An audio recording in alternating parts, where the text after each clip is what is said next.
The locks on the morgue door surrendered with a tired clatter, and the smell that drifted up from St. Mercy's basement was not the smell of death so much as the memory of it, sweet, stale, clinging to the brick like a secret.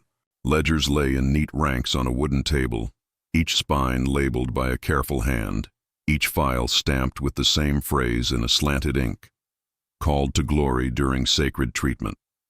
213 times. Years earlier, when the hospital first opened its red brick face to Salem Street, the North End had greeted it like rain after a long thirst. Work-bent men in soot and salt, women with raw hands and red eyes, children who coughed through their winter sleep. Boston's Irish came to the chapel and bowed beneath a crucifix taller than any of them, whispering that God had finally remembered their street. The Trinity who ruled there seemed carved for faith. Dr. Charles Whitman, with his winter-white hair and blue gaze that never blinked, a silver cross pinned like a promise. Sister Margaret O'Connor moving in a hush of dark cloth, her whispered Hail Marys softening the air around the worst of pain. Chaplain Robert Sullivan booming prophecy that rattled pains 3 blocks away, his voice an oaken thing you could lean your whole life against. They spoke of healing that married medicine to grace. They led families down the stairs. In the beginning, miracles rose like steam. A boy with pneumonia woke laughing 3 days after his sacred treatments. A woman whose lungs had sounded like paper tearing returned to her laundry lines and sang while she wrung. The poor do not need much proof. One breathing child is doctrine enough. Crowds slept on the cobbles to be chosen when the doctor claimed he would pray over the applications and take only those whom God pointed out.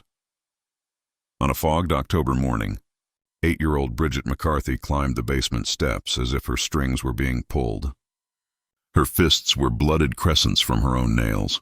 Her eyes reflected no one's face. When she spoke, the Latin had edges in it, older, iron dark.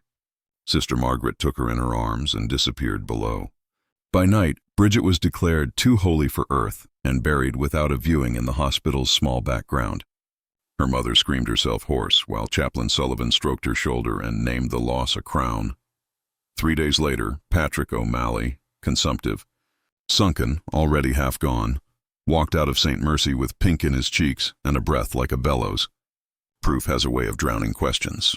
His wife, Catherine, kept the memory of Bridget's blackened nails folded like a paper blade in her bodice.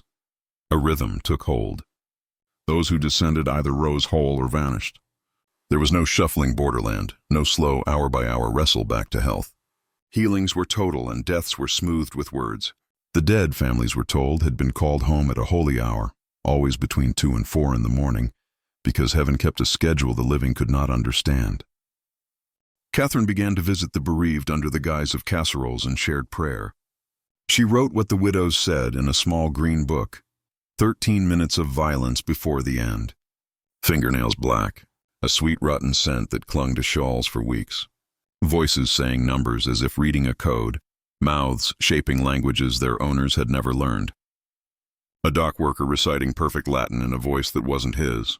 A boy of 12 drawing apparatus he could not have seen in any kitchen or schoolroom, announcing his own hour of death and meeting it. Still, there were men on Salem Street who worked again because St. Mercy had bent some law of nature in their favor. Michael Sullivan, crushed beneath beams on a job, returned to his scaffolds with a back that behaved like new lumber. He slept, he woke. He felt no pain. He could not remember what happened in the basement, only a bitter almond taste and a dream of floating while men in white did something precise. That winter, a blizzard sealed the North End under a hard white lid. Through the snow's silence, lights pulsed in the hospital's basement windows. Green, then blue, then a purple so deep it seemed to bruise the air. When the drifts finally thinned, 17 names were added to the ground behind St. Mercy. Sacred storm, the chaplain called it, and the parishioners nodded. God had his ways. Spring brought a small man in a black coat whose eyes took the measure of everything and gave nothing back. Father Joseph Benedetti, sent from Rome to test the fruits, spoke softly and asked questions that landed like straight pins. He read the records. Before treatment notes were diligent, the pulse counted, the phlegm described, the fever charted. After treatment notes were a single sentence and a stamp. He asked to witness a healing. Doors he had not known existed swung shut, so he watched elsewhere. From a seamstress's window that overlooked the back alley, he and Catherine saw what the front never showed. Wagons at 2 in the morning, crates stenciled with symbols no longshoreman could explain, barrels burning green smoke, a chest the size of a coffin that tapped as though it had a heartbeat. Men in fine coats came and left with small vials that looked like captured dusk. He broke the rule he had kept his whole life and climbed through a basement window in the dark. The hospital's underworld was larger than the building that sat atop it. The first room was a forest of glass, coils, retorts, rank upon rank of stoppered bottles labeled in 3 hands. Notes were tucked under paperweights, neat columns recording doses that rose until the word failure appeared. Lists of response and mortality, the ink unshaken. Hearts cut cleanly from their homes floated in clear preservative like red lilies. Brain tissue in jars bore tags with the dead's final words. In the second room, steel and leather and angles conspired.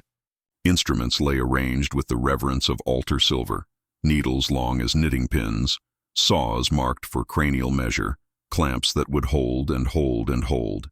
A device that mated battery to metal plate waited for a body to complete its circuit. On the walls, charts annotated the human map with entries such as optimal injection site, speech, maximum tolerance, cardiac, extraction point clean.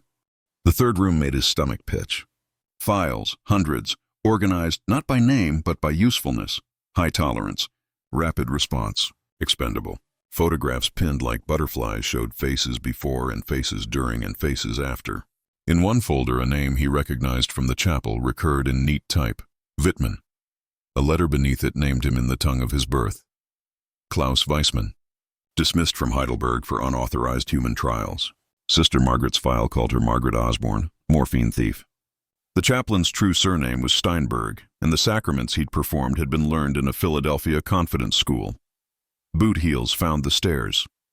Benedetti pressed himself behind filing cabinets and listened to wickedness speak with beautiful grammar. The doctor's voice slipped into the German he had been hiding. Another voice, a woman's, English crisp as bitten apples, answered with numbers that were not prayers, contract sums in Vienna, Berlin, London. Lines in ledgers for morphine tolerances, hallucinogenic response with military applications. The Irish, they agreed, were perfect. Poor, devout, grateful, invisible. We sell data, the woman said as if explaining rain. Test results that no legal laboratory can obtain. They had been tincturing the communion wine, Sister Margaret quietly dosing the neighborhood's faith to blur its edges. Tomorrow the priest from Rome would volunteer himself for purification. He would join the 213. Benedetti moved. A metal tin betrayed him with a bright ring. Silence fell. Then Whitman's voice came soft and poisonous. Come up, Father. Let us be reasonable men. The priest folded the photographs, slid them inside his coat, and chose the window instead. Cold alley air bit his face. Another sound nipped the back of his neck, the neat mechanical snick of a rifle being made ready. He ran through streets he did not know he remembered, the cobbles slick with night. By dawn he'd found Dr. Samuel Richardson, the one Boston physician who had refused to let miracles smother questions. They laid the evidence across a desk scarred by decades of ordinary medicine, and the older man turned the pages with hands gone slow. This is a factory, Richardson said at last. Not of cures, of knowledge built on bodies. They split the morning like a heist. The bishop for Benedetti, the police for Richardson, federal men for the addresses the ledgers named. At 6 sharp, the north end woke to uniforms, to warrants, to battering rams hitting wood. In the basement, tanks full of organs hummed in the lamplight. In a hidden subcellar, preserved hearts waited in numbered rows for ships that would never take them. At the harbor, a woman in black with a trunk of patient files fell into custody. On Salem Street, the doctor with the white hair fumbled with matches and paper and lost. There were coffins behind St. Mercy that contained nothing but straw. There were families who had kissed lids they were forbidden to open. There were men who had been made well by the same hands that had murdered their neighbors, and they stared at those hands as if they might see the mechanism that had spared them. Patrick O'Malley sat with the priest in a parlor washed with afternoon light and asked a question that had no clean answer. If my breath is a stolen thing, he said, do I give it back, or do I spend it differently? Benedetti told him to live as if every morning were borrowed and to spend it on the living. It was the best he could do.